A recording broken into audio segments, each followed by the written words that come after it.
Le thème, évidemment, sous-jacent, bien sûr, c'est la connaissance. Je pense que vous l'avez tous déjà deviné, puisque si on parle de paroles claires, évidemment, il s'agit de connaissances. Certains parleront de science, etc., mais c'est de ça qu'il s'agit. Bon, maintenant, nous allons prendre la perspective, évidemment, des Dogons, qui pour nous est fondamentale, puisque c'est une tradition qui a quand même des énoncés assez clairs, justement, sur ces questions. On distingue en fait 4 niveaux de connaissances, vous devez le savoir. Lorsqu'on rentre dans un cursus initiatique, c'est-à-dire le bois sacré, si vous voulez, il y a 4 niveaux de connaissances. Et évidemment, chaque niveau a ses exigences et évidemment ses attentes. Ok. Le premier, c'est Giriso. Ça s'appelle Giriso, qui signifie la parole de face. La face, c'est Giri. Par ailleurs, certaines langues vont utiliser ce mot pour signifier l'œil. Mais so, ça signifie la parole. C'est aussi un mot qui se rapporte au tissage, puisque quand on dit soi, on dit c'est la parole, ça signifie aussi le vêtement, le tissage. Parce que dans les conceptions des peuples subsahariens, en général, et soudanais en particulier, la parole est liée au tissage. Puisque le nomo, vous le savez, si vous lisez le Dieudo de Marcel Griol, vous le verrez, qu'il y a une association intime entre l'action de parler et le tissage, évidemment. Bon. Donc, qu'est-ce que c'est que la parole de face? C'est le lieu où on évoque les mythes. C'est-à-dire, le mythe, c'est quoi? C'est une simplification, un travestissement où il y en a un processus d'affabulation, entre guillemets, on va dire ça comme ça. Mais en gros, généralement, le mythe, c'est une introduction, mais le mythe dit déjà la vérité, même si parfois on grossit les traits de certains aspects pour rendre l'histoire un peu plus, j'allais dire, digeste pour ceux qui écoutent. Généralement, le mythe est toujours porteur de vérité. Donc, cela veut dire que dans un corpus comme celui qui est le nôtre, c'est-à-dire la lecture analytique, vous devez vous soucier des traditions, vous devez vous soucier des mythes. Parce que vous ne pourrez pas comprendre les hiéroglyphes si vous ne connaissez pas la pensée symbolique des peuples qui ont produit en fait les hiéroglyphes. Et par exemple, si vous lisez, je ne sais pas moi, le Dieudo par exemple, pour ne pas le citer parce que c'est un ouvrage assez disponible maintenant, Ogotomili parle des hiéroglyphes. Il parle abondamment des hiéroglyphes, sans dire hiéroglyphes, parce que si vous attendez à ce qu'il dise hiéroglyphes, il ne le dit jamais.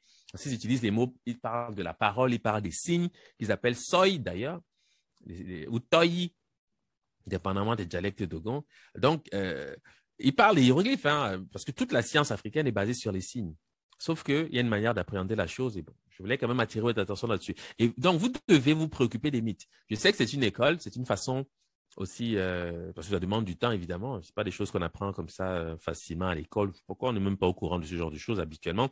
Mais il s'agit simplement de connaître. Je ne veux pas dire de maîtriser, mais ayez au moins la préoccupation de savoir un peu qu'est-ce que disent les Dogons sur la création. Qu'est-ce que disent les Bambara Malinké sur la création? C'est parce que ça, c'est le plus immédiatement disponible. Il y a aussi le discours général des Peuls, mais c'est un peu moins connu.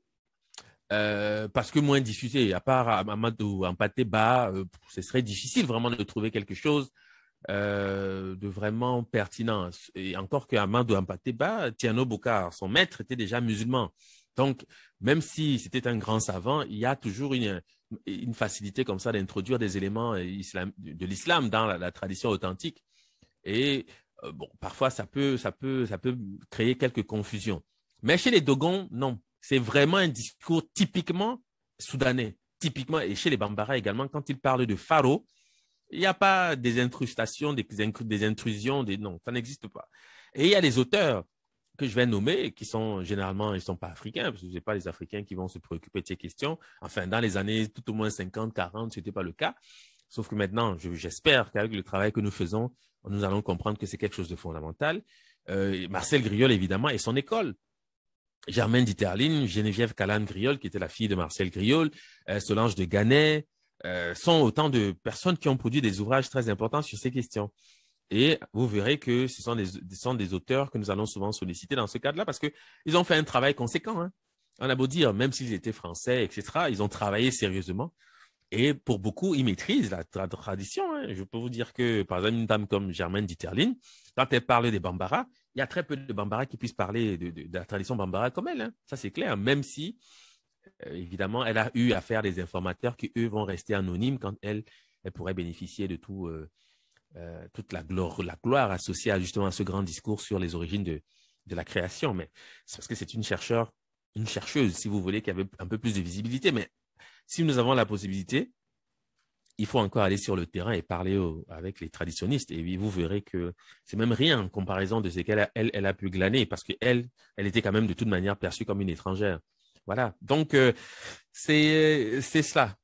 Il faut vraiment avoir cette préoccupation. Et ce que je dis là, c'est très important. C'est-à-dire, avant d'engager un discours général sur une quelconque question, vous devez savoir qu'est-ce que disent les ancêtres, qu'est-ce que disent les mythes, à quoi correspond le concept que je veux traiter dans les constructions cosmologiques. Parce que chaque chose a sa place dans les mythes. Il n'y a rien pour rien. Aucune tradition observée, c'est-à-dire manifestée, n'a une raison d'être dans le mythe. Dans le mythe. C'est pour ça, parfois, on trouve des débats dans les traditions, dans les milieux kémites, où parfois des gens parlent de choses, ils ne savent même pas de quoi ils parlent. Ils parlent souvent de choses parce qu'ils ont des idées modernes, enfin modernes, contemporaines, je vais dire, sur ces questions, mais je pense que quand on a la réalité du mythe, on sait pourquoi telle ou telle tradition persiste et pourquoi les gens sont attachés à cela. On sait pourquoi. Parce que et naturellement, il y a matière on peut toujours rénover certaines choses parce que le temps passe et les choses peuvent évoluer. Mais quant au fond, il faut déjà avoir la connaissance de ce qui existe.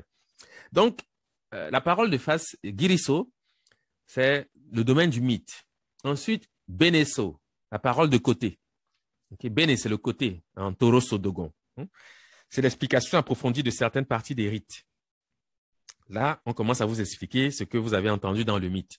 Parce que le mythe va produire les rites. Et quand on fait donc un rite, on vous explique pourquoi on fait ça, à quoi, voilà. On vous explique ça. Mais de certaines parties. Ensuite, on a Bolosso, la parole de derrière.